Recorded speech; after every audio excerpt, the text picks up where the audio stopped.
housing this morning. I think we need to discuss transportation. Very, very, very helpful. But I want to thank everyone for coming today to discuss housing. Affordability has been a key word. It was a key issue in the last governor's election. It's been discussed over and over again in Washington. And unlike most situations where increased prices go up and down, in this case, you could actually point to specific policies of this administration that force costs to go up, particularly tariffs, which just add to the prices, and immigration reform, which sabotage workers, particularly the agricultural areas, and affect grocery prices. But today we're going to just talk about housing, which is a foremost concern here in Hampton Roads. Housing is tied to tariffs. Housing construction, lumber particularly, is a key ingredient to housing, and that's been subject to the tariffs. Housing affordability is a problem, as it's a growing percentage of the person's income. The people who are considered housing cost burdened, that is paying more than 30% of their income, is now about half of all renters. Median age for home buyers has incredibly gone up from 31 just about 12 years ago to about 40 today. And that's because housing is much more expensive and much more difficult to purchase. Now, one of the things that, one of the key issues is just supply. I saw one study that said that the one factor that separates those communities that have homelessness problems from those that don't isn't wealth, isn't education, it's just supply of housing. And they compared it to musical chairs. You have enough housing, everybody's going to land in the house. If you don't have enough, whatever you do, somebody's going to be left standing, and you'll have a homelessness problem. And so supply is obviously going to be a situation where we have to deal with it. In addition to supply, you have problems like zoning and land use, financing, support for first-time buyers, and ensuring that there's rental assistance. When we had the COVID and people were dealing with evictions, we had a roundtable and found that of the people evicted, one category of people that you didn't have a problem with were those that were in public housing or had Section 8 vouchers. The ones that were getting evicted were those that did not have access to the vouchers because they were on the waiting list. So you had people with Section 8 income trying to pay market rate for rent. And those are the ones that as soon as something happened, you get a flat tire or any, life happens, all of a sudden they're busted. So this administration has regrettably exacerbated the housing affordability by withholding and cutting federal housing assistance and cutting the staff at HUD. So I look forward to discussing this discussion to see how this affects us locally, to see first what the problem is and then how we can best address it. So I guess the easiest thing to do would be to go around the table. Wade, you've made some remarks. Do you have anything else to add? No, sir. I think so. Nellie Sanchez, Director of Community Development, Chesapeake Housing Authority. We administer federal housing programs, including housing for social programs and public housing. And a strong demand of affordable housing there and right there.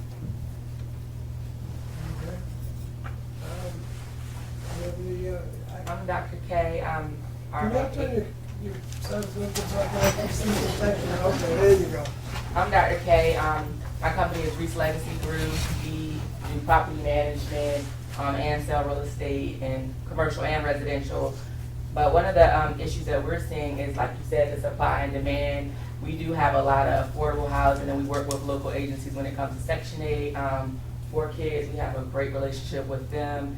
And we are, we're open to the affordable housing and working with some of the rates, but what we're seeing is that, like you were saying, some of the individuals or some of our clientele, they don't have enough money, they don't make enough money, some of their jobs, they are in crisis, homeless or with their children and live in shelters. So how do we get them into a place where they can afford security deposits, when they can afford their first month rent? So, coming up with different things to work with them is very important. So one of the things we do, we kind of look over some of their records, some of the credit history, so that way we still can work with them, because that is another barrier, whether it's the criminal history of their record or whether it's the credit scores and meeting those requirements, which makes it very hard for them to find affordable housing. Okay. Lacey? I'm Delaney, actually, this is spelled wrong. Delaney, But, so okay. I'm a HUD housing and financial counselor with Catholic Charities. So I've definitely seen clients who are struggling with a lack of affordable rent. It impacts their ability to make any progress financially. If rent is their biggest bill and there's not much they can do to fix it, I see clients who work hard on their budgets, on their debt count, but they can't make much progress in saving because most of their money is going to rent. We also do rental assistance, and we haven't had a lot of, we had a lot more funds available toward the beginning of the year, and most of our funds have dried up. So we have had really limited opportunities for rental assistance recently, when the need has definitely not gone away. Good morning, I'm Charvain West, I'm the CEO for United Way Virginia Peninsula. And I am so grateful that we're having this conversation here today. We talked about the cost of childcare and how that impacts a family's ability to afford housing. And what we found is that in the last couple of years, the number of families with children experiencing homelessness is on the increase. And right now on the peninsula, children are the most evicted age group and the highest age population experiencing homelessness. And when a child experiences that kind of inconsistency in their place to sleep, the place to wake up, the place to have breakfast and do their homework, we see high rates of absenteeism, switching schools. A child who experiences that kind of housing insecurity is 3 times higher risk of having behavioral issues, and can lag in reading and math scores by as much as 1 year, just from the inconsistency of housing. And then, of course, that child is less likely to graduate, which means they're less likely to get a job that can afford housing, and then the cycle repeats. And so thank you for bringing those issues together of childcare, our children and families, along the conversation of housing. Good morning. I'm Phelan McCormick with 4 Kids, and Charvella second everything she just said. And then I just add a couple points that we're seeing. Benefits cliff is really factoring in to housing affordability. So what are people, we are seeing in all of our economic, I got so many friends at the table that are also working on economic mobility, so that people are making small increases. In Virginia, we're trying to tackle it through childcare, a specific law, but at the federal level, we gotta be able to do a graduated decline on both food stamps and Medicaid, because our folks, and we have an alumni program, 2,000 strong, our alumni board, every single member of our alumni board has turned down a raise or increased hours because they would become poorer after that because of drops in Medicaid and food stamps. So we really need to tackle that at the federal level.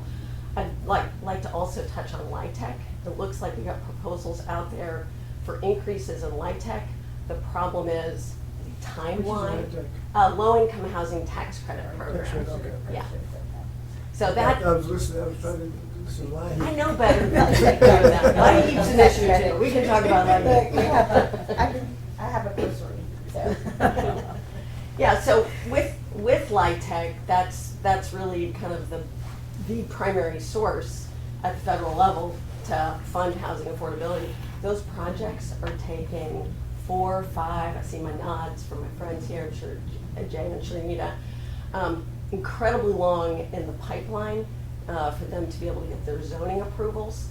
So it's increasing the cost. The other thing we're seeing, which while the LIHTC projects are building beautiful complexes, which is a great plus, they're now putting in point scoring methods that are really driving up the cost of the housing itself. So we've got pools and we've got clubhouses, and those make lovely amenities, but it's also significantly driving up the cost to developers and just making those projects less pencil out.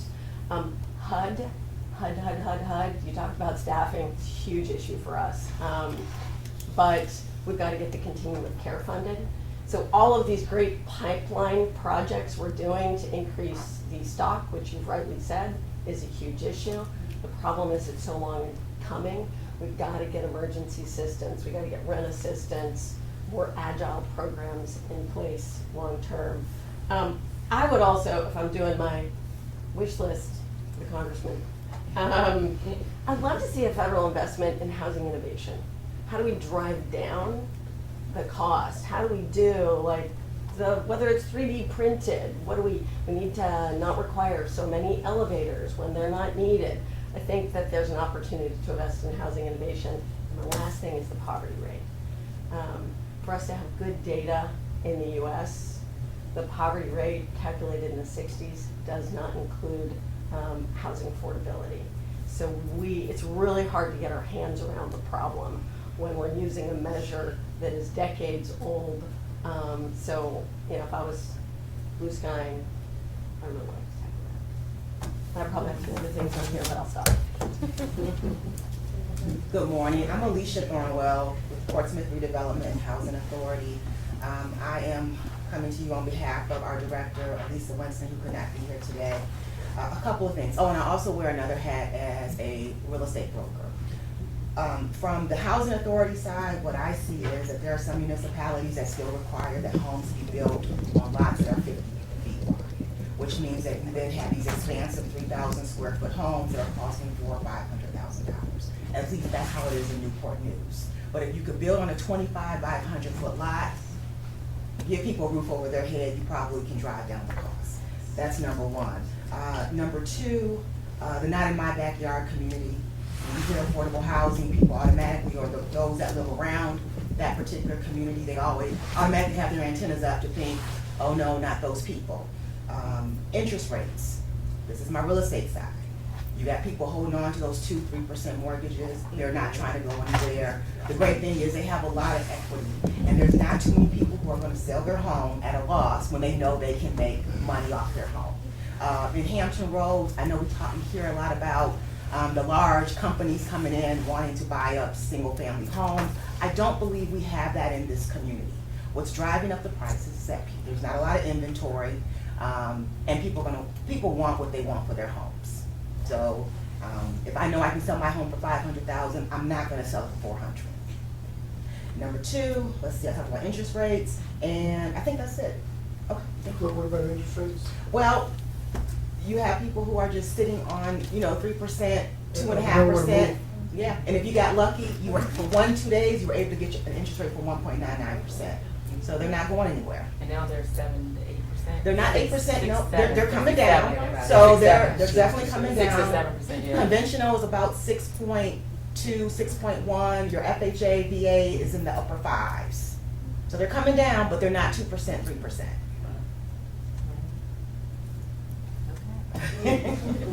Y'all have said a lot. I'm LaShawn Ford with the Norfolk Redevelopment and Housing. I'm here on behalf of my executive director, Michael Clark. We are the largest landlord in the city of Norfolk. We have 4,300 HCD vouchers that we manage. We have over 5,000 public housing, low to moderate income apartments in public housing units. I am the director of homeownership. That is my passion. Generational wealth is, what I create and what I do. I oversee the home program as well as CDBG. One of the issues that I see, we are trying to build capacity with Chodos. We had Habitat who tried to get permitting. It took them 14 months just to get a permit to build 2 affordable housing. They need funding. We're trying to get funding for down payment and closing cost assistance. I see through Congress, HUD was fully funded this year at level for next year, which is good. But we need additional down payment and closing costs. We do need the interest rates, to come down. I am one of those homeowners that I would never move because I do have a 3% interest rate. So I cannot downsize, because again, if I downsize what I'm purchasing at the rate, I'm spending more than what I have currently. So I understand what you're saying. I have kids who I would like to see purchase, and you're right, Congressman Scott, the age is now 40, versus when I purchased at 21, and that was because of my parents, but I look at how that purchase increased my generational wealth and created stability for my children. Daycare, I couldn't even imagine. I have 3 grandkids now, just the cost alone, and what it takes. I have a grandchild we're trying to help and support, with that, because childcare is so expensive. So, again, if you're making, 40, even 50,000, dollars, that does not get you anywhere, today. So even with our, Habitat purchases, they were at 60. So one of the things that we have to look at is what is affordable housing. And you talked about NIMBYism, because affordable, most people think, oh, they don't work. But you have people making $60,000 who are still struggling and need help.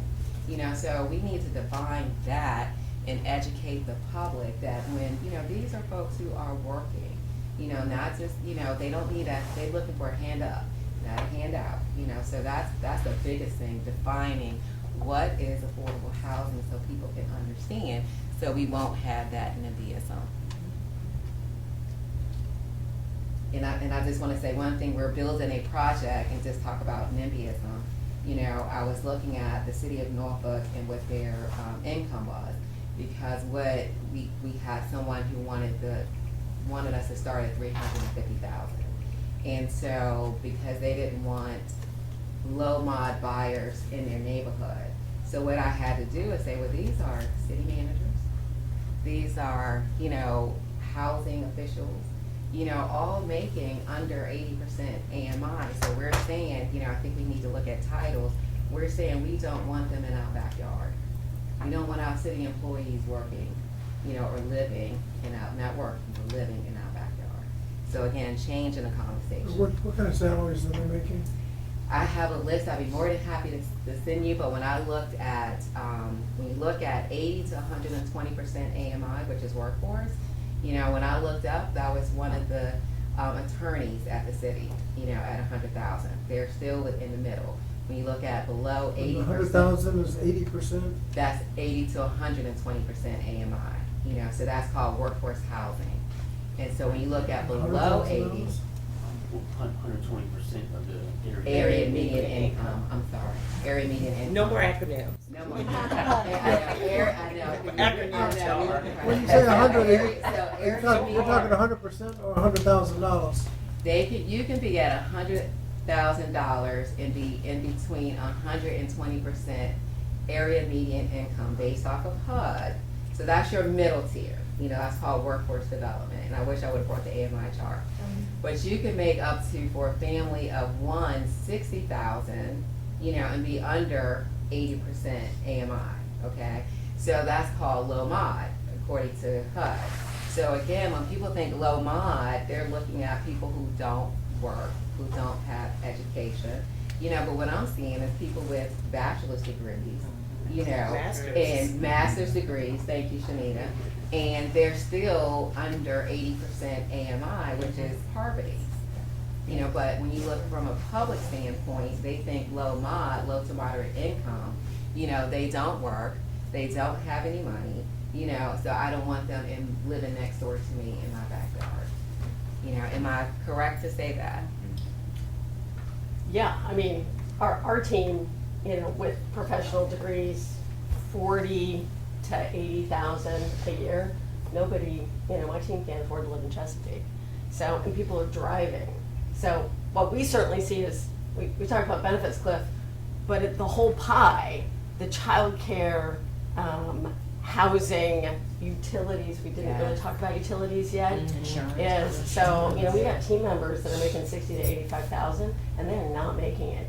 And they need financial housing assistance. So it's because of all of it, yeah. We haven't even talked about Yeah, utilities. Healthcare, utilities. And healthcare, increase in healthcare, yeah. Speaking of healthcare, if you look at employers like Centera Health, they have a Centera Cares program for their own employees that are struggling, and they're providing funding each year to help them pay for utilities, help them pay for their rent. It's not good, but it's unfortunate, but Good that they do it. it's, yeah. Right. You know, it's kinda, They're okay. treating the symptom, what we like. Right, yeah. Well, there's capacity issues too. Travis? I Travis rash, like the skin condition. It's kind of an unfortunate last name. But, I work for the city of Hampton. They affectionately call me the housing guy. I'm a chief neighborhood development specialist, and we have a lot of housing questions on our mind. I'm glad we brought up the low-income housing tax credit program in those developments because it's such a large tool in the affordable housing tool belt right now. But unfortunately, not only is it getting more expensive to build those units, but on top of that, we're not keeping up with the attrition of those units.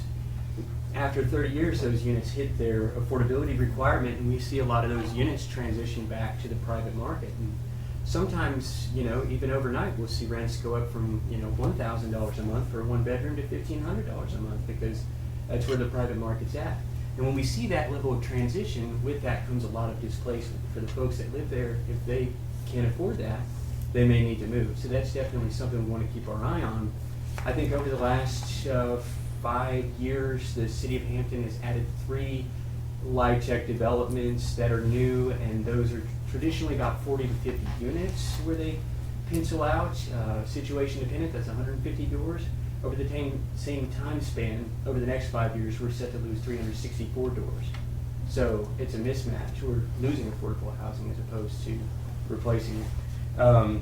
The second thing that's on our mind And is... the ability to build those is all federal tax credits? Yes, there's, you know, the federal tax credits, there's the 9% tax credits and the 4% tax credits, but also state match is a big piece of that, and then there are other elements layered into the capital stacks of each one of those projects. But that's a big piece of it for sure. Without the low-income housing tax credit program, those projects were in pencil. Aging in place is a big question for us right now. You know, we're experiencing our end of, you know, what's been affectionately called the silver tsunami. We have, you know, thousands of people aging past the age of 65 every day in the United States. City of Hampton, we have an aging population, and a lot of our housing stock is, you know, fairly old, you know, long past its expected economic lifespan, and it wasn't really designed to be accessible. So, you know, we want to make sure our individuals, seniors, individuals with disabilities can age in place and live in not just housing that they can afford, but housing that they can use that's accessible. And sometimes that is incredibly difficult to find when you put both of those filters together. Last is we receive entitlement grants as PJ, a participating jurisdiction from HUD, the Department of Housing and Urban Development. We receive community development block grant funds, home funds, home investment partnership program funds. And, you know, our allocation for a long time has practically stayed the same, has been flat. But at the same time, we're in this environment of costs significantly going up. We use those funds for things like home rehab for our low to moderate income families in the city of Hampton, and we are doing less and less of those rehabs each year because we simply can't afford to do the same amount. How much do you put into a rehab? Oh, it's situation dependent, but it can be as little as $5,000 and up to $25,000, $30,000. Ms. Stewart? Good morning, Mika Stewart from Habitat for Humanity, Peninsula and Greater Williamsburg. I'm here on behalf of our CEO, Chantrice Williams, and you guys touched on so much stuff that I'm just gonna take it. So with Habitat, you know, our mission is to try to tackle affordable housing through home ownership. So that's our way of finding should be a permanent solution where they can age in place, be there forever, and use that asset for generational wealth. The issues that we are really finding right now is, and that's Habitat everywhere, and that's affordable land. So we rely on land donations to build. That's how we keep the cost down, because we can get land donated to us or for free or for a very low amount. We can take that that cost out of the overall mortgage. I believe there was a time last year with Peninsula, Southside, and Richmond. None of us were taking applications for the first time because there was no affordable housing. There were no lots, should I say? I'm sorry, I keep saying housing, lots to build on. So we require those donations from the cities and counties, which is where we get the bulk of our donations, and we have great partnerships there. And some private individuals that may have a lot or land, or actually they donate houses, we rehab them when we put them in the stock. Somebody mentioned permits, Alicia. The permit time is taking so long, and we've been doing this. Our Habits has been doing this for 40 years. So these aren't new relationships, these aren't new processes. We understand that people change and move around, but permits to clear are taking too long, and we have people that have been accepted in our program and waiting for the house to be built, and they will sit around sometimes for 12 to 13 months while we're doing permits. So we move on to wherever the permit gets cleared so we can continue the process. So if we could get some of the red tape and that cleared, we can continue to build more and not have to wait. We do get some grant funds sometimes, and they have deadlines, and that waiting on the permit impacts our deadlines, and we're constantly asking for extensions, and sometimes we can't get that extension, so that's money that we can't afford to have to pay back. Talked about aging in place. Our program will help aging in place. I saw a news story the other day that says that the average age of the home buyers has risen to age 40, when before it used to be somewhere around 25 to 35. Young people were buying houses. Now they have to wait till they're over 40 to make enough money to feel like they can purchase a house. What I'm seeing with Habitat is each year we're getting a younger and younger pool, because our way in is the affordable way, because we don't have an interest rate. So it's 0% interest, which is saving $200,000 to $400,000 off the cost of the house long term. So if Habitat can get some of the red tape cleared, if we can get more land donated, we can continue to give a permanent situation or a permanent solution to housing through home ownership. I think that's all. Shanita Bethay with the Hampton Roads Planning District Commission. Our executive director is Bob Crum. We represent all 17 jurisdictions here in the Hampton Roads area.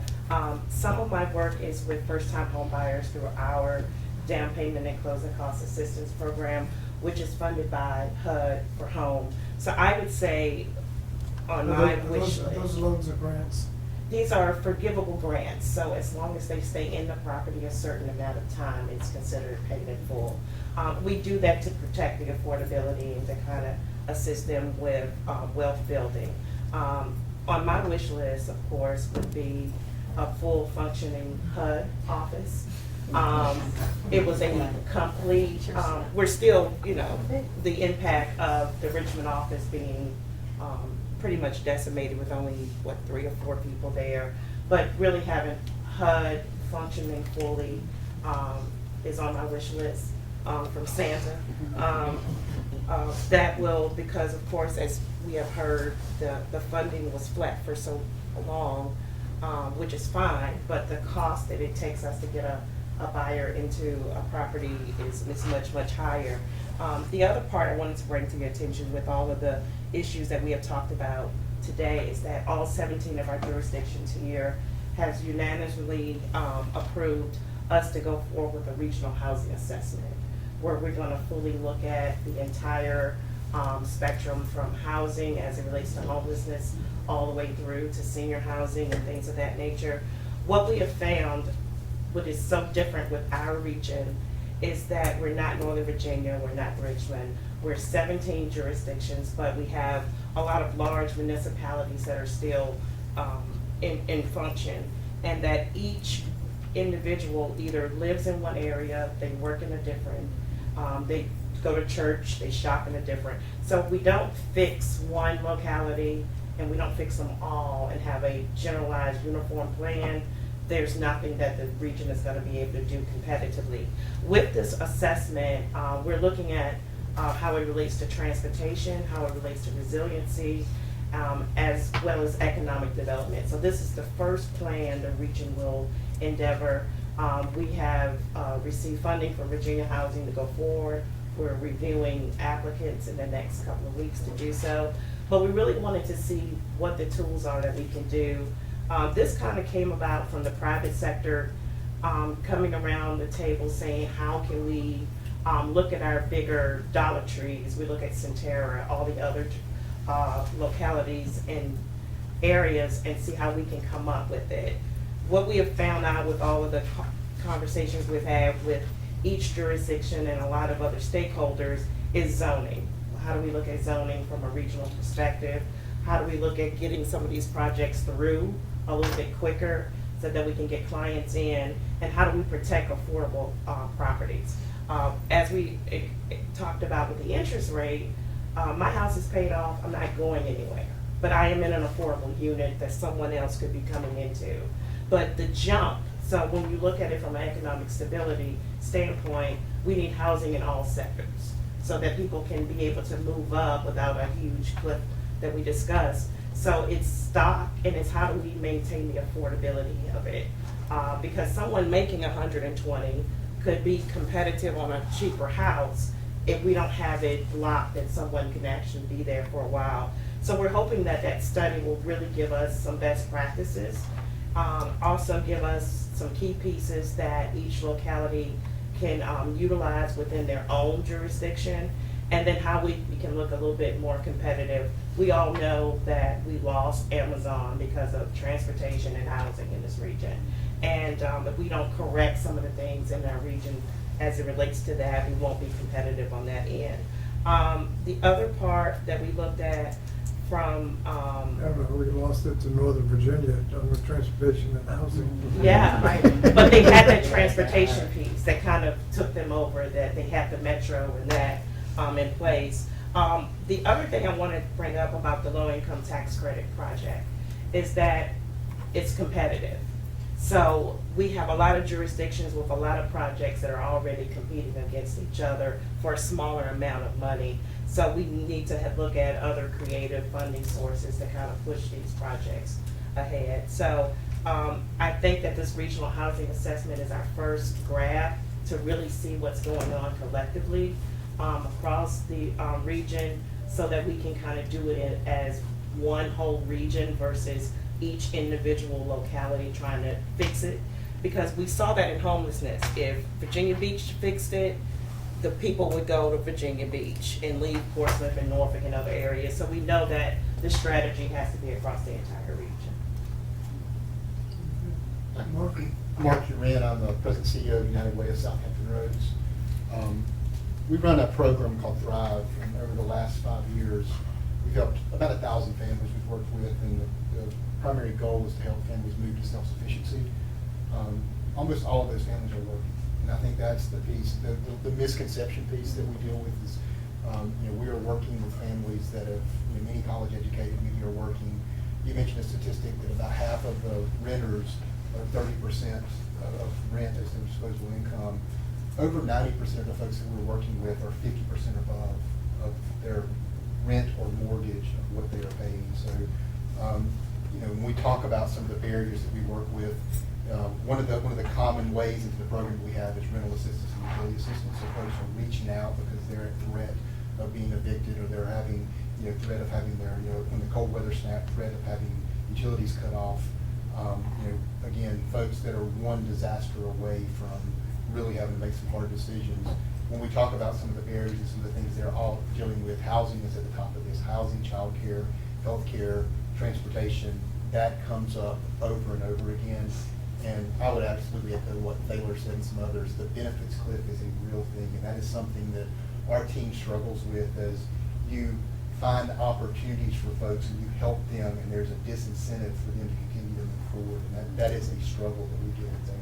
Is it Medicaid and SNAP are the benefits that we have to look out for? Those are the two big federal ones. Childcare is at the state level. Yeah. So to the extent we're pulling it through from the federal level, we might want to be able to create more of a graduated decline. Virginia already does, but Virginia, as they implement their childcare grants, they do have stair steps, but they're huge. So while it will graduate all the way to 95,000, you get, particularly when you have more than one child, so that we're getting 100% increases, which are really driving, they just got poor when they worked 5 more hours a week. So. I would mention the Medicaid SNAP. I mean, we've been working now just in preparation for the mandatory work requirements that are starting next year with the new bill, and I think there could be some very unintentional consequences of that. I mean, No, there are intentional consequences. It is designed not as a work requirement, but as a paperwork requirement. They looked at Georgia and Arkansas, to look at the experience, and most of the people that lost their Medicaid or because of the work requirement lost it because of paperwork. They were, you know, how does a farm work prove he's worked 20 hours a week? DSS backlog. You know, if you got working two or three jobs and forget to send in your paperwork, you lost your Medicaid. If your doctor's on vacation, when he needs to certify something, you lost your Medicaid. And that is, I've talked to state officials, Cameron Webb, the Commissioner of Health, and they're really on top of it. They recognize that this is a paperwork problem. Most of the people on Medicaid, as you said, already work, so it's not a question of entitlement, it's a question of filling out the paperwork. And they're trying to figure out how they can work with people to make sure that the paperwork gets filled out. If they solve that, we won't lose many people on Medicaid. I mean, very few people are going to lose Medicaid because if you're not working, there's probably a reason for it. And so they're really on top of it. I talk to people in social services and Newport News. They recognize what the challenge is. And as paperwork becomes due, they're going to make sure everybody fills it in. And if that takes place, we won't lose as many people on Medicaid as other states that don't care. We have heard, I was just talking with some Department of Human Services, Social Services folks, local caseloads for eligibility workers are running between 400 to 12 to 1,300 caseloads. So our ability to get the paperwork done when the federal government just required us to double the paperwork in those departments is, you know, people Well, are just getting that's lost. what, I think the state may be looking at increasing staffing for that reason. Yeah. I'm sorry, Mark, I cut you off. No, that was it. Thank you. In Jay Grant, City of Newport News, just to piggyback, you would think that some of that paperwork could be automated in this day and age. Not sure how, but you know, just in the sense that the work information should already be in the tax system, so that could be food for thought. In Newport News, one of the key items that we saw in our 2024 housing study is that incomes, as we know, incomes are not increasing at the rate that housing costs are. But not just that, we saw that our housing costs, although they've increased substantially over time, they have not increased astronomically in the way that some costs have in places like Northern Virginia and other places. The cost burden has to do, from our perspective, more with a lack of keeping pace with our incomes. And so we're connecting our housing issues intrinsically with workforce issues. And we're saying we need to better help folks to become better gainfully employed, more skilled, things of that nature. So we're looking at an income issue. The cost of land, as you heard earlier, is high. I think I heard Mika saying something to the effect of, you know, cost prohibitive to purchase. And so we continue to look at how can we help developers, how can we help builders and others to better afford land. Habitat is one of the entities that you know, we're working closely with.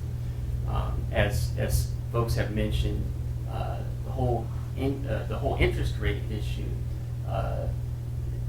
causes there to be no starter homes, and so those homes that are folks are comfortably living in their sub 3% interest rates. I don't blame you at all, but oftentimes those would be the homes that someone coming out of school, you know, entering the workforce would buy. And so to paint a picture, oftentimes those would be your, not always, but your one-story brick ramblers that you know, not too long ago were, sub 200,000.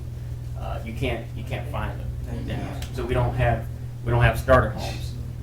So how do you enter the market? You gotta be 40, and then once you're 40, you can't find anything. So what do you do? And you've lost 20 years worth of Equity. Right. Yep. So the generational wealth building, you're not starting until much later.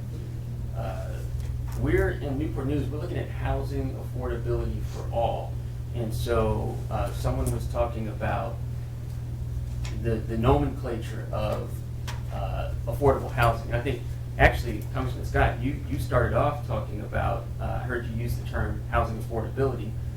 We're using that term to kind of look at the whole range, because we're seeing issues in the whole range. And as you talked about musical chairs, even at the highest income levels in housing, if we don't have the right housing stock, one, we're not attracting and retaining the right types of companies that we want. So it's an economic development issue. If we're not attracting and retaining those industries, then it trickles down. And we see just a great need to invest in all of our housing stock and look at affordability at all ranges. I can attest to the HUD issue. I used to work at HUD, worked there for 10 years. In my unit that I think many of my colleagues have mentioned, my unit was community planning and development. We had 10 folks. This was in the 2010s.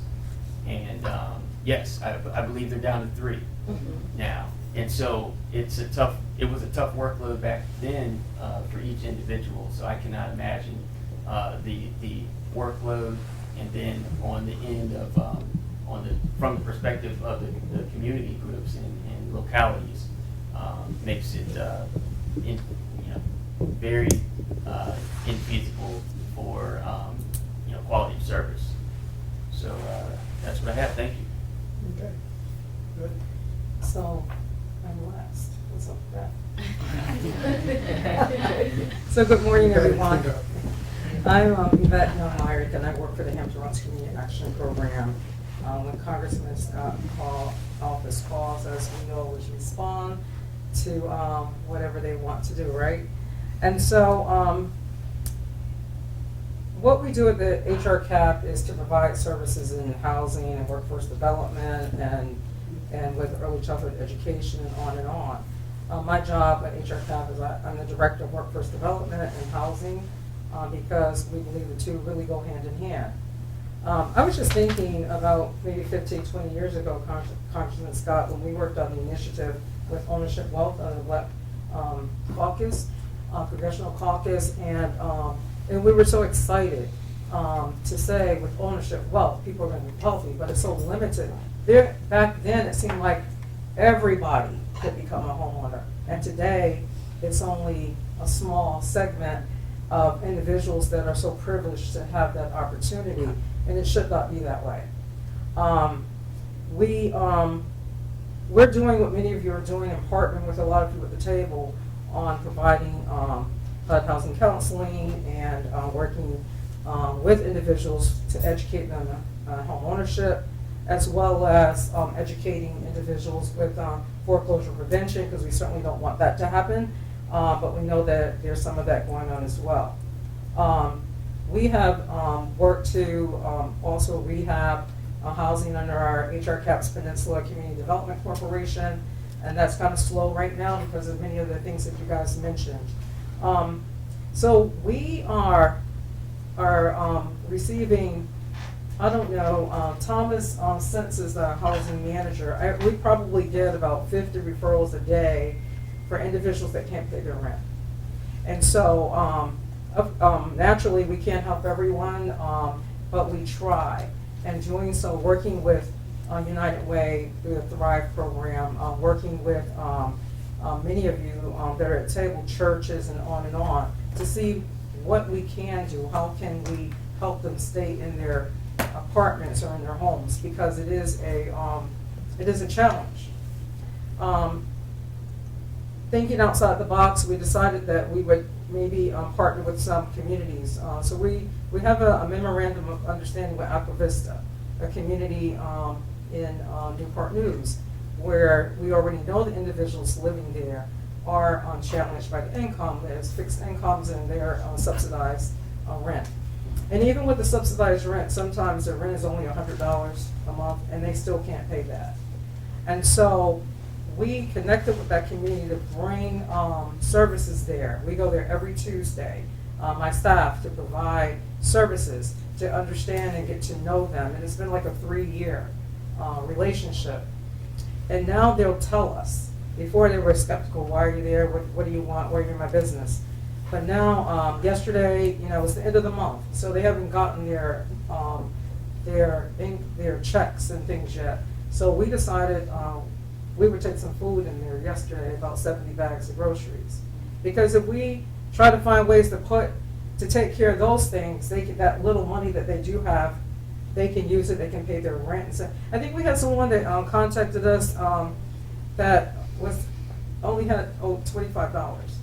But they get evicted for that. And so we try to avoid that, because when they get evicted, then what's going to happen? What bothers me is when I see school buses going to pick up kids and drop them off at hotels. Because once they get in that vicious cycle, they can't get out. They can't get out of the hotel because they can't save enough money to have the to pay the security deposits and things like that. So those are the things that I remember the first time I saw this school bus. Why is it going to a hotel? Hotels cost more than. Exactly, and so we are trying to be innovative and thinking outside the box. We use a whole family approach and looking at, okay, if the parent has issues, maybe the children, whoever's living in that household, maybe we can help to resolve some of those issues and help them. So we're doing the budgeting, we're teaching them. So before we give anybody, even if we're working with Thrive or anybody, we're going to develop a household budget. They don't know where the money's going. And so we try to help them to look at that. Nobody really wants to see, oh my goodness, but and then sometimes they'll get real honest, yeah, I am, maybe I can do a little bit better in how I'm spending my money. So we start there and building relationships with those individuals. We're actually going to be working in Aberdeen Gardens as well as Langley Village, and we will be taking our mobile unit into those communities, one each month, in order to take our whole staff in different program areas to figure out how we can help them with whatever is going on. But with HUD, I want to know where the money is, because it takes so long for us to get the money to do the housing counseling and all of that.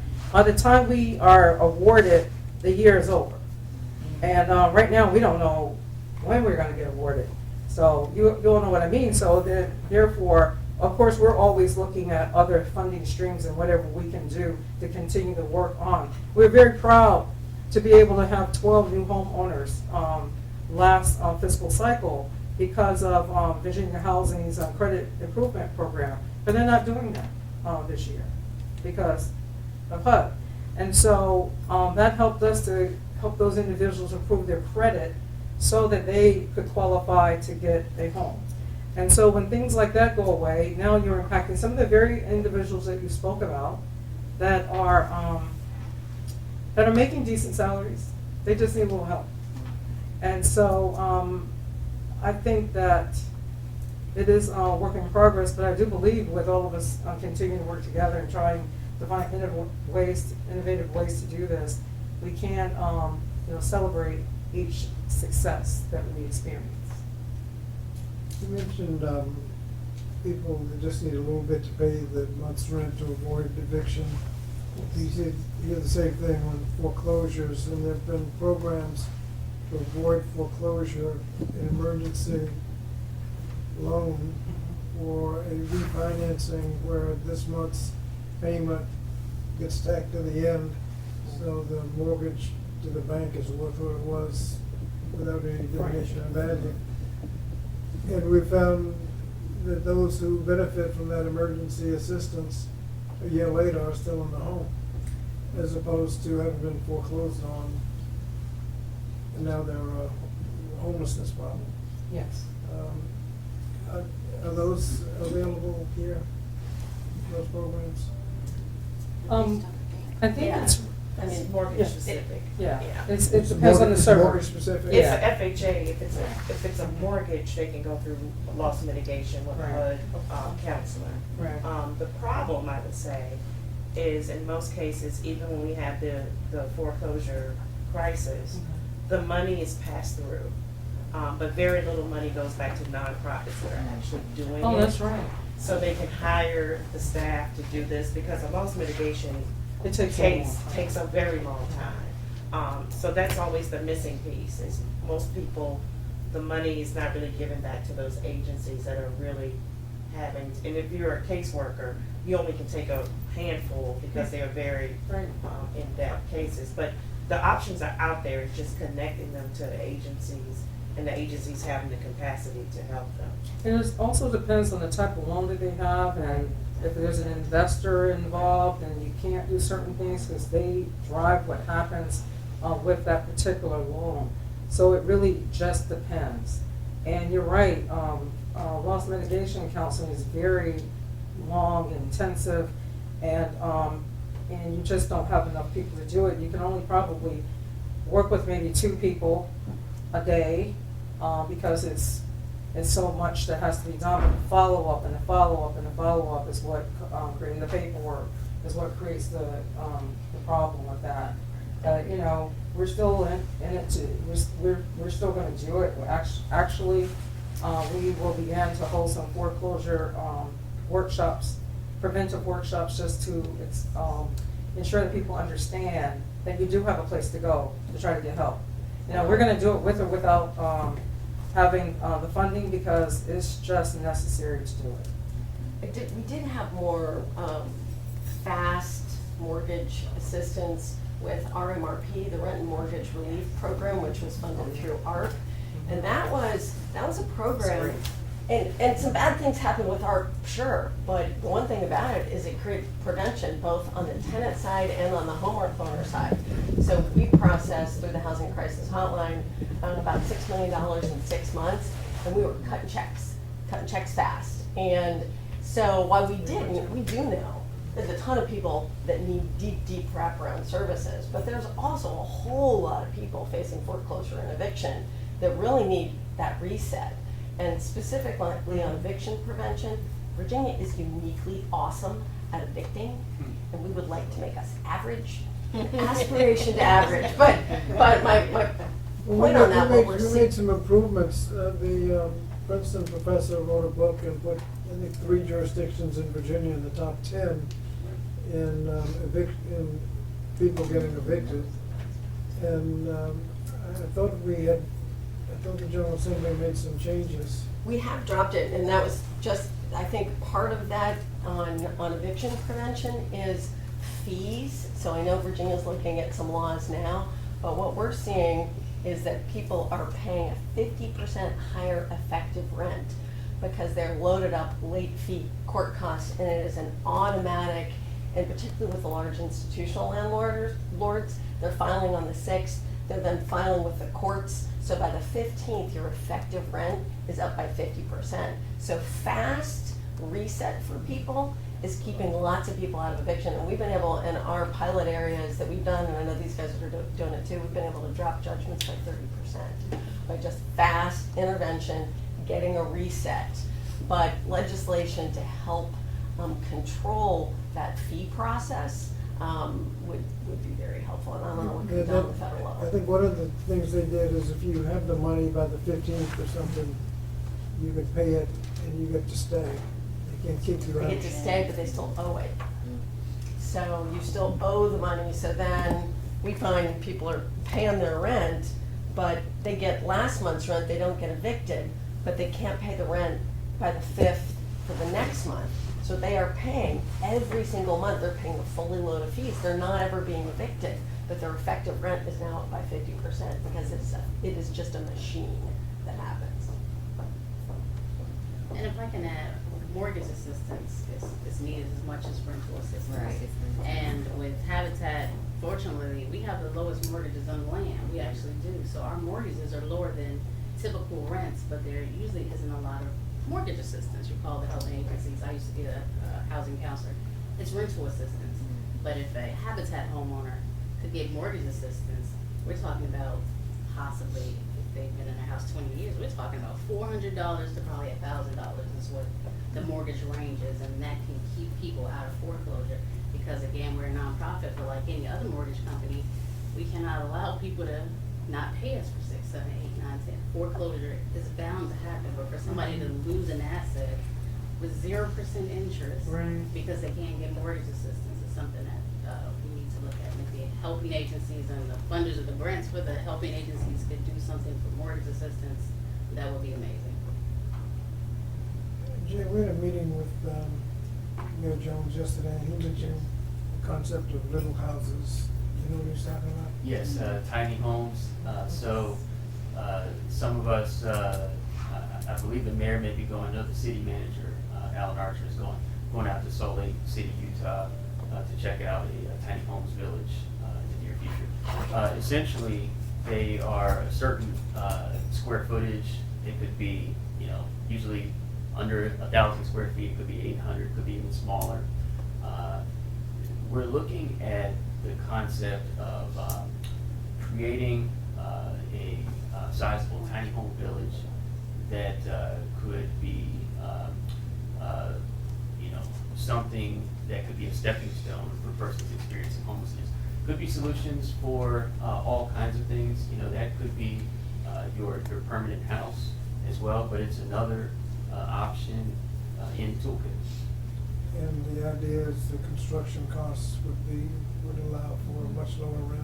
Right, because of the size and because of how you may be able to build them, depending on who the builder is, potentially almost like a modular type of home, being able to be built indoors, inside of a warehouse essentially. They're cutting costs. Again, they're smaller, so your footprint is smaller. You're able to have. So the village would be in a warehouse type situation? No. That's Oh, you kind build of it and then where you bring it, manufacture. then bring it out. Bring it Okay. out. Okay. It could also be stick built, so built on the site like a traditional home. But the concept there is reduce the footprint so you can actually increase density, create more units, and potentially serve the same number of people as opposed to whatever other housing type you're looking at. Of course, zoning is an implication. Where can you locate these tiny homes? NIMBYism is of course an issue. So everyone thinks it's a good idea until they read a notice that says, we're putting a tiny home village behind your house. And so, education, just like all of what we're talking about, I think education is a big factor. What is it that this product is, and kind of eliminate the fear factor. You mentioned zoning. How much of a problem is zoning? The whole It's a big problem. one, a big one. It's the whole problem. It might be the biggest. Yeah, problem. I think it goes to what Sharnita said earlier, that's an example of a locality looking for innovative ways to increase stock. But if the localities around them don't have that same mindset, then people are just going to gravitate to that one locality and the problem doesn't get solved.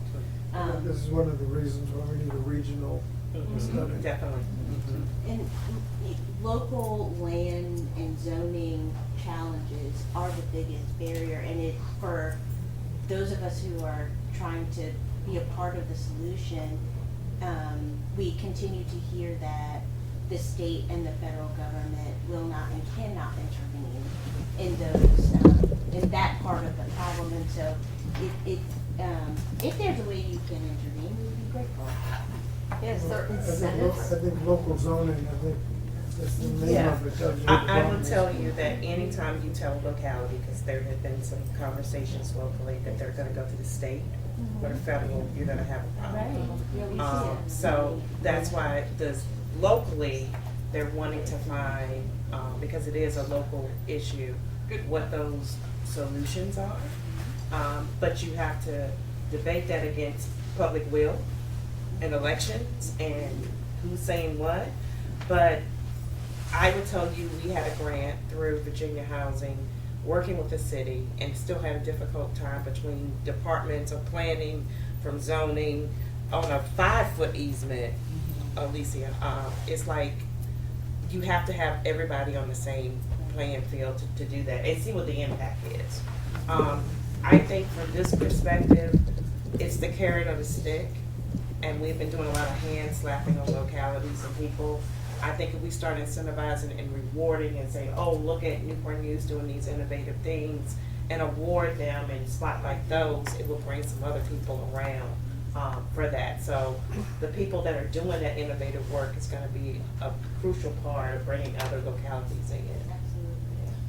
There are some statewide bills that are interesting right now. So one of those that's being discussed is by right, the ability to, by right, be able to put manufactured housing on a lot.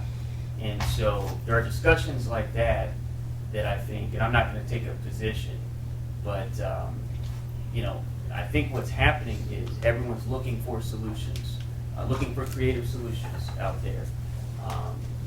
Each of those solutions has a NIMBY factor, and to your point, Shanita, the fact that that's the state, the Commonwealth saying, ultimately, if those types of bills get passed, here's what's going to happen, and balancing that with, well, how does that work in a historic district? How does that work with exactly? And so it's going to be interesting, but I think we're headed down the right path in terms of, we've got to look for these solutions. It's just going to be interesting how we balance them out. Well, there's one thing that I suggested is kind of expensive and kind of aspirational, and that is change Section 8, and instead of if you qualify for it, you get to sign up to be on the waiting list, to be like SNAP and Medicaid, where if you qualify for it, you get it. And that's about a $400 billion 10-year cost. But if they're doing $4 trillion tax bills, there's only 10%. So, I mean, their big ugly bill was $4.5, I think total cost is about $4.5 trillion. Cost of extending the Medicaid enhanced benefits was about $350 billion. You can do Section 8 for $400 billion. I mean, a lot of things you can do for that kind of money, rather than end up $3.5 trillion in debt and rich people getting tax cuts they didn't need to begin with. So there are things we can do if we really get our priorities straight. Anything else we need to add? Let me ask one last question. You talked about the interrelationship between schools and homelessness. The McKinney-Vento legislation, how's that working locally? So the extraordinary benefit of it is that the protections that kids can stay in their schools. So probably the one of the things I've left out was absenteeism. So local districts for homeless children, our local districts are running between 40% chronic absenteeism for homeless children to 55%. So what we're seeing is that homeless children are not actually getting to school. And so what our team is doing, we did get some state funding last year to create a McKinney-Vento pilot. So we could go to the school systems. McKinney-Vento is only as strong as the front desk person that is registering them. So people actually have to know their rights, that you can stay in the school system. They have to know their rights, that they're qualified for transportation. What we've heard time and time again from superintendents is it's extraordinarily expensive. So we Well, had. You give them the same answer to that as you give them when people complain about Individuals with Disabilities Education Act, an idea, it's expensive, and the answer is, so what? It's more expensive to have. That's your kids problem, out of that's school. your problem, it's not the child's problem. And I think the rule that they have used just as if in disability is if the parent or the student doesn't say anything and ask, they don't tell. Right. So even they when have we to know get their calls, rights. That's they right. have to know their That's right. rights. So if the parent calls and say, I know we're required to have this for my child, they get it. But there's no one volunteering, unfortunately. And what we see This happening with, you know, we talk about two groups. Are you HUD homeless or are you McKinney-Vento homeless? Yeah. Because we have these two federal definitions which are different. To be HUD homeless and qualify for shelters, you cannot have stayed with a family member or friend, self-pay hotel the night before. So what we're seeing in the school systems are wrestling with is you are staying, they're staying in a hotel, then they're moving over to mom's house when they can't pay anymore, then they move back to mom's house or cousin or friend, so which is causing a huge amount of the absenteeism and educational delays for homeless kids because they're constantly migrant. But a huge chunk of those kids, the majority qualifying as McKinney-Vento homeless under the Department of Education, do not qualify as HUD homeless under US HUD. So the hotline is doing, are you Cat 1, Cat 2, Cat 3, Cat 4, Cat 5, or Cat 6 homeless under HUD, these incredibly layered programs. And the majority of our McKinney-Vento children who are constantly migrant aren't qualifying for our HUD homeless program. But there's a lack of knowledge. They don't even know. Right. Yes, so with the school systems, it is expensive. So we would love to be able to see additional transportation assistance go to schools because they have a fundamental disincentive to qualify the children as McKinney-Vento. Because then, I mean, we've got school buses driving up 4 kids from every district on the south side every day. They drive from Suffolk. So that is a significant and tangible cost to the school systems. And it becomes an unfunded mandate. And they're actually using a lot of their Title I funds just to be able to transport people every day. Anything else we need to know? Well, we got a lot to work with, and like I said, we got a priority street, we can deal with them, but that's a challenge. So, thank everybody for coming. Again, apologize for being late. We will have, next roundtable will be on transportation. Do with that tunnel. Thank you. Thank you. Thank you.